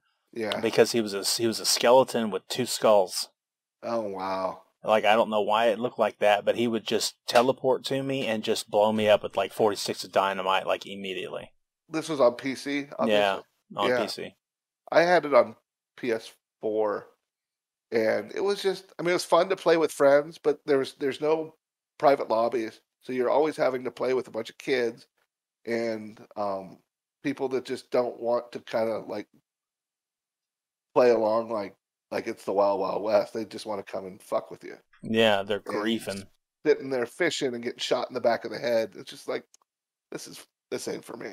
Yeah. But graphically, beautiful game. Yeah. I mean, just the mechanics of it, I think are top notch. I think that they just really kind of shit the bed and didn't listen to the fan base and said, hey, give us private lobbies. That would have made that game worth playing. Because now it's not worth playing. Yeah, I hear you. I think I convinced my dad to buy the game for himself and me, so that we could play multiplayer together, and we never did. Yeah, there's no multiplayer option on PC. No, there is. There is. Yeah. But I mean a private lobby. Oh, I don't have any idea. I don't think we Okay. got that far. Okay. I tried to play it. Like I said, I played it for about 2 hours, and it just was no fun. It was no fun. I didn't understand what my direction was. I didn't understand what I was supposed to do, and I was just getting shot by players left and right. And then I got blown up by the cheater guy, and then I was like, I told my dad, I said, "Hey, did you try out the multiplayer yet? That way we can link up." And he never did. And I told him my story, and he was like, "Fuck, I'll just uninstall it." Don't worry about it. Yeah. I told him he should play the single player. It's fucking badass. Single player's awesome. Single player's a lot of fun. Fuck, I'm still trying to find the perfect skunk and the perfect squirrel and all that kind of shit. I haven't done any of that stuff yet. I'm not even through the whole story, so don't spoil it for me. No, I won't spoil it for you. Yeah. It's a great storyline too, man. I mean, it's really good.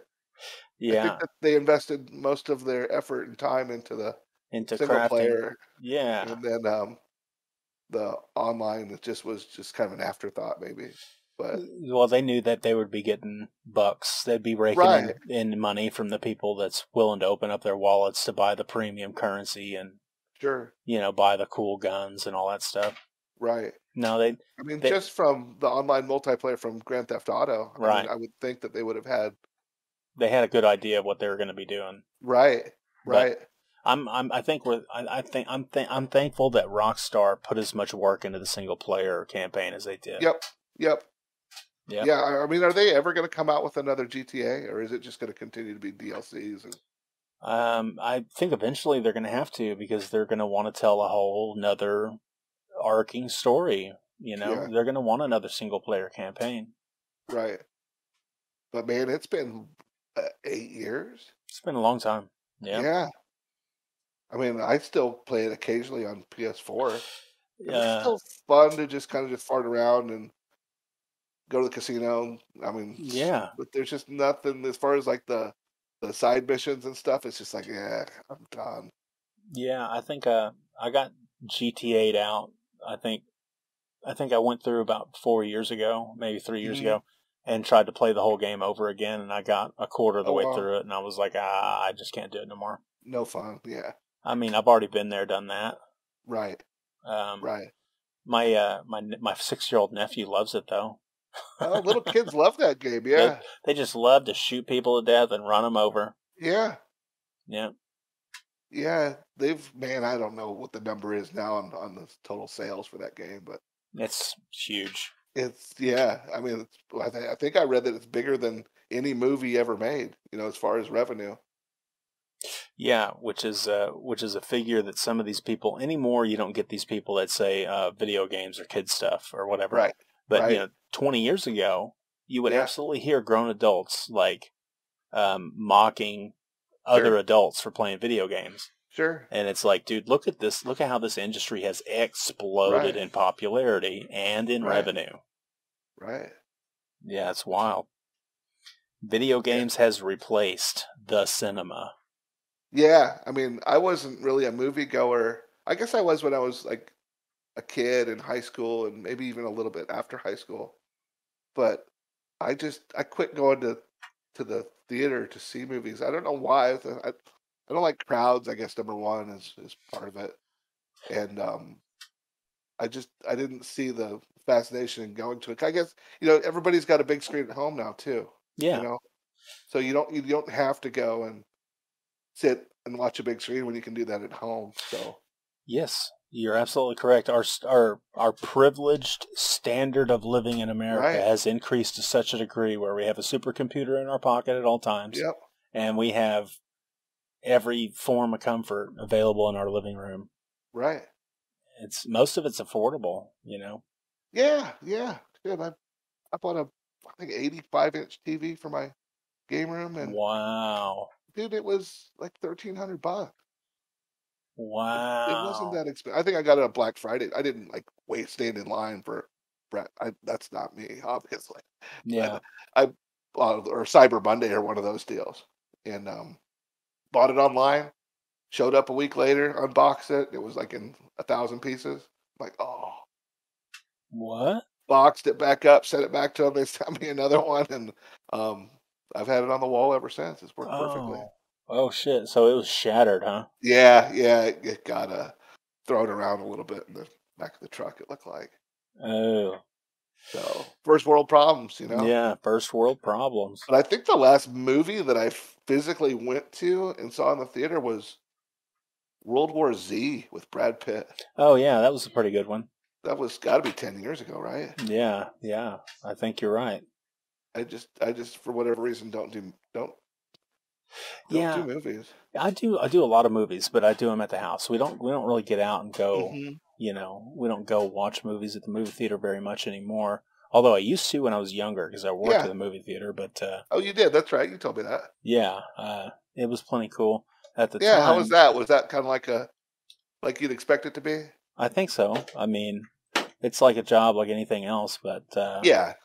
the backside of a movie theater, like the movie theater parts that you don't see are very interesting, I think, Hmm. to me, because it's like um, upstairs a whole, depending on how the theater's laid out, but usually all the seats are stadium seating, right? Like Right. the theater is laid out stadium seating, so the projector has obviously got to be right near the ceiling. It's got to be way up high. Sure. But then in that room, depending on how the theater's laid out, ours was laid out. It was one long hallway on one side of the building that housed the Hmm. majority of all the projectors, and it was just a wide open hallway with all this huge, massive equipment. Because the theater, the projectors themselves were like they were taller than a man. They were like they're Okay. 7 foot tall, and coupled with the lenses and the chamber that held the light bulb, because this was 35 millimeter film. I think they Right. may be mostly digital now. I don't know how that works. Probably so, yeah. But this was 35 millimeter film, and so they had halogen, a big, no, it wasn't even. It was xenon. It was xenon bulbs. Burn yourself on that thing. Yeah, yeah. Like if you stood in front of it while it was shining, it would cook you. It would cook you, and you couldn't look at it. If you looked at it, it'd burn your retinas out. And those bulbs were expensive. But anyway, it was a huge chamber, so it was a huge thing. And yeah, so it was a hallway, and in the mornings it would be quiet, like before anybody got there to watch the movies. You had to take the film and thread it through all the rollers and the pulley systems that kept everything nice and tight. And you had to stick it through the sprockets that index the film, at one frame every like 1/24th of a second. It had to feed it with the audio. No, because the audio is directly on the film. It's actually printed. Oh, it is. Yeah. Yeah. I'll show you next time you come by. Okay. I've got actually some 35 millimeter. It's Batman Begins. Cool. Batman Begins with what's his name, Christian Bale. I got that trailer wrapped up on my desk. Oh, cool. Yeah. So the soundtrack's directly on the film, so the light shines through the film, and it interprets the soundtrack that is basically a color-coded waveform on the side of the frame. Oh, wow. So the light shining through that, it hits a sensor, and then the sensor interprets that color-coded waveform, and then that's the soundtrack, which is really wild. I can't even understand how that works. Yeah. Anyway, this hallway would be quiet. I mean, you might could hear a pin drop, but when all of the 13 theaters are going or whatever, all the projectors are firing, it sounded like you were in the trenches in Verdun, or you were in the Somme. It was just bombs going off everywhere because everything's clicking and clacking and all the mechanical chittering and snapping and oh shit, loud. Yeah. You almost needed hearing protection. Was that the only retail job you ever worked at? No, I worked some fast food. Oh, you worked fast food? Really? I never did. I never worked in food service, ever. Yeah, that's different because it's like food prepped in mass. Mm-hmm. So it's like you maybe you make a meal instead of doing the TV dinner thing. Maybe you're like, tonight I'm going to make this side dish and that side dish, and I'm going to make a meat. I'm going to grill my meat, and then I'm going to make baked potatoes in the oven and blah, blah, blah. Yeah. In food service, it's like you have a brick of bean paste. And that brick of bean paste is in a very thick, non-meltable plastic bag, and you must put it in the boiling pot of water that's in this chamber for 30 minutes before it is completely thawed out and liquidated. But it's all dummy proof, I'm sure, right? With buzzers and alarms and all that kind of shit. Yeah. Wow. Yeah, most all that shit is like that. I worked when I was in high school. I worked at a photomat. That's kind of dating me, where people would bring their children, their film in to be developed. Oh, like 1 hour photo. Yeah. We had 1 hour, and then most of the time it was 2 or 3 days, and they'd come back and pick it up. And it was a small town, so pretty much everybody knew everybody. And the running joke was that everybody just thought, oh, you just feed them into this computer deal and it just prints out pictures. It's like, no, we look at everything. We looked at everybody's pictures, man.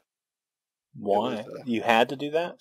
Well, I mean, the boss said to do it for quality, just to make sure that there weren't any kind of flaws or errors or watermarks, type of stuff. Watermarks. Oh, okay. So like any defects in your process while you were developing them.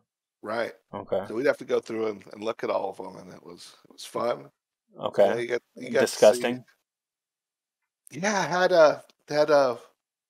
one kind of creepy dude come in with pictures of a kid tied up in a chair, and we called the cops, and we had the cops show up. We called him and said, "Hey, your pictures are ready."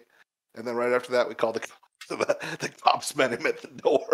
Oh wow. Okay. So, yeah. Do you know how that turned out? I don't know. Don't care. I hope he's rotten.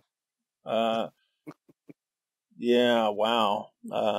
I wonder if is there a world that exists that was like some sort of Like everything was okay? Like it was a Like joke? acceptable? No, this was like 1989, so no, no, So, okay, so this it was was not acceptable. no. What I mean is like an art project. Like the kid was an Sure. actor, Well, and he'd have to explain that. I mean, if he can obviously, explain that away to the cops, to an investigator, and prove it, and maybe be able to provide the kid, you know, right? maybe he got out of it. But I mean, we just assumed it was some kind of weird shit that we needed to call the cops over. Absolutely, and as you would need to, you'd have to. I mean, Right. you'd Yeah, and feel I hate to morally think that I obligated. knew about something like that that continued to go on because I didn't do something, Oh wow, yeah. How heavy of a feeling that must be to weigh you down for the rest of your days. Right. So it was funny because there was some kind of like little quasi celebrities that lived in our little town. Okay, yeah. Um, Mick Brown, the drummer from Dokken, Oh wow, lived in our town, and so did Don Dokken from Dokken. damn. Okay, And why did I think Dawkins was like a Scottish or a British band? no, they're from California. I didn't know that. Let's see who else. Dick Van Dyke lived in our little town. Damn. Hugh Downs, old news guy. Hmm. I think who else. But they'd all come in on occasion, and it was just like you get see pictures of them. You can make duplicates too if you wanted to Oh of yeah, their pictures. So and so then uh, they'd be your pictures. then they would be your pictures, right? Mm. The guy who started NFL Films, his name was Ed Sable. He uh he came in there a lot. He was an asshole. Actually, he's dead now. Rest Well, his soul. good. Oh yeah, that's what I meant to say. But it was fun, because they take their pictures in just like everybody else would, and they just assumed that, just like I said before, it went into a computer, and No one saw him. nobody saw him. Got to see some kind of funny pictures. Yeah, I bet. I bet But there's a yeah, lot of like pictures at parties and stuff. we sold film and TVs and video cameras, and I was also the TV delivery guy too, which Oh, was okay. shit. That must have sucked because then they want you to move Yeah, it in their just small house. town, and then it's a lot of old people in this town too. So it's kind of like almost like a retirement community. So a lot of old people. So I'd always get the task of having to go install a TV at some old person's house who didn't know how to run like a simple remote control in like 1989 and stuff, and try to explain to them. It's just like, oh man, I'm not getting paid enough to do this damn job. Yeah, But yeah. that's the only retail job I've ever had. Everything else was like construction um uh and then what I do now, pretty much. What a traveling microwave salesman. Pretty much. Oh Lord. Yeah. Uh, Well, cool, man. I think I'm gonna wrap it up here, man. Sounds good, dude. Yeah. I had a blast, dude. Yeah, I I think this is great. I was thinking about it earlier before we started, just trying to think about, okay, what are we going to talk about and stuff. It's like, Yeah. There's man, no there's no I've got a list of things written down for me to like ask, but I never had to even go to any of them. yeah, yeah. Which is The nice. It's easy. You're just a very personable person. I mean, and I say that with all honesty. It's just, I mean, I felt like I knew you just as soon as we started, kind of working together. So Yeah, that's great, man. I appreciate that. And you're a friendly guy. I think it actually is to your credit more than it is mine because I'm a very reactive individual. So yeah. if somebody's real quiet and reserved around me, I'm very quiet and reserved. And I don't know Huh. why I'm like that, but it's like, so if somebody's like really agitated and hostile, like I'm just naturally agitated and hostile with them. Like, Interesting. so yeah, I mean, I'm not trying to say like, oh, I'm a chameleon. I'm really cool. I'm like a Right. mimic or Yeah. something. Yeah. It's just, I've noticed this about myself that I'm very reactive. I'm not very Yeah. proactive in trying to dictate the pace or Sure. the impression of the interaction with other humans because Right. maybe I'm not good at it. You know what I mean? I think you're pretty good at it. I think I've been working on it, Yeah.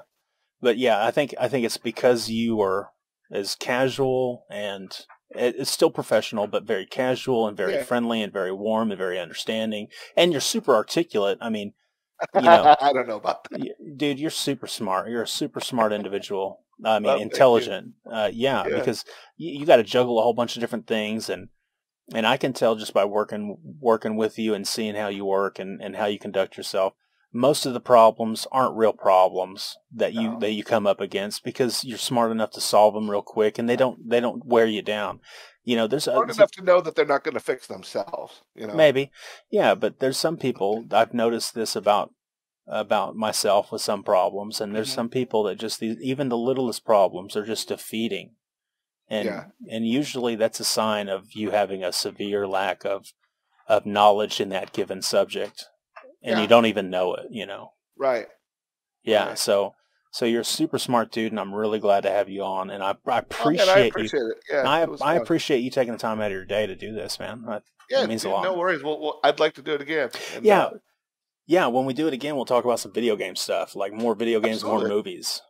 absolutely, yeah, yeah, dude. I'm all in. I like. I think we kind of like the same stuff. It really tickled me that when I showed you that little video clip from, I think it was Predator, Yeah. when Sully was talking to Radon Chong in the parking lot, and Oh instantly yeah. you're like, you knew that was Predator. That Well, was no, not Commando. Predator. Commando. Yeah, Yeah. yeah, Commando. Yeah. I Yeah. actually, because you sent that to me, how long ago was that? Oh man, it was a while ago.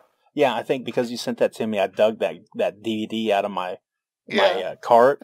I've got like this. I got these pans just full of DVDs, and I Hmm. went through and started. I recorded clips from that movie to put in my Yeah. videos. So I uploaded a Tarkov video the other day that had several Commando clips in it.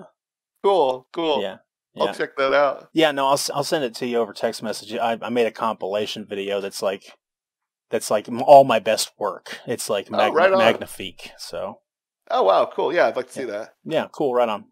All right, bro. Well, have a great rest of your Sunday, man. And when we figure out when that furnace is ready to rock and roll, just call me, let me know, dude, and I'll make time to come and run it. I'm gonna check on it in the next 2 days, and I will Okay. definitely give you a call the first time I hear about it. Yeah, I'm still open on Thursday and Friday this week, so I got to go Okay. to Nebraska tomorrow, and Oh, I'll be shit. home on Wednesday. Okay. Yeah. So Yeah. Don't get too bored up in Nebraska. I know there's nothing up there. dude, all I do is I drive up there, sit in a hotel, go to bed, wake up, do the work, maybe come back to the hotel and do the work the next day, or maybe I just drive home that same day. Wow, that's a long drive, dude. I don't have time. I mean, I guess there's like lots of cool museums and stuff. It's right in Lincoln, right, kind of by the airport and by the campus of the University of Nebraska. So I know there's like a ton of stuff to do. But man, when I'm done with work, there's nothing I want to do more than just take a shower and just like zonk out. Yeah, I hear you. So cool, Yep. man. Well, I'll look to get an email from you this week or something. Yeah, that'll work. I'll do that. All right, brother. Be good. Okay, cool. See ya. See you later. Bye. And that was SunDevilDave, and I'm Protodead. And if you like the video, like it. If you dislike it, give me a dislike. Share with a buddy. Helps me out a whole lot. Subscribe for future content. I'm out.